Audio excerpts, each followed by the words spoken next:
Can you start by giving us an overview of the project?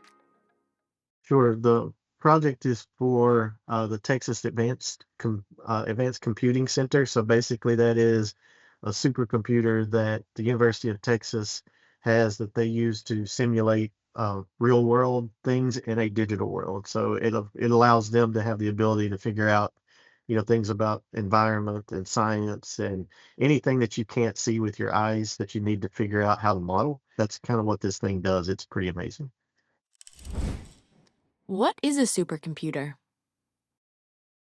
So supercomputer, it's funny. It's not like this massive computer that you see like when we all used to see the movie back in the day.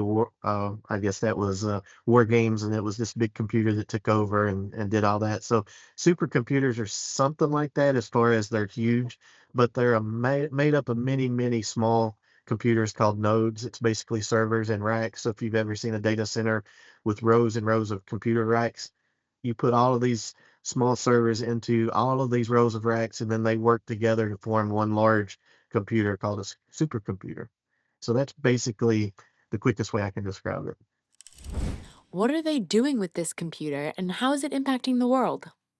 So it's really interesting. They look at things like natural disasters. So assume we have excuse me, another epidemic in this country, a breakout. And so how would that progress across the country? How would that do? So you've probably seen these things on uh, when we see like a news report that kind of estimates how a disease would spread or how anything would spread. If it's an earthquake, like what would happen in an earthquake? What areas would be damaged if there was an earthquake in this one particular spot? So it helps them to start to predict what would happen when they sense an earthquake is coming, or what would happen if a disease breaks out in Chicago, how would it spread across the country? So they've got computers that can model this, and it's based on a lot of real world data. So it was interesting to me. I saw that they took the Fukushima earthquake, that caused a huge tidal wave, and they modeled that.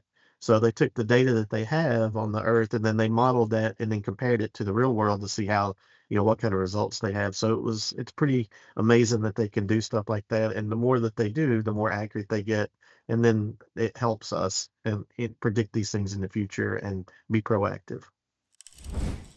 What technology are we using for cooling?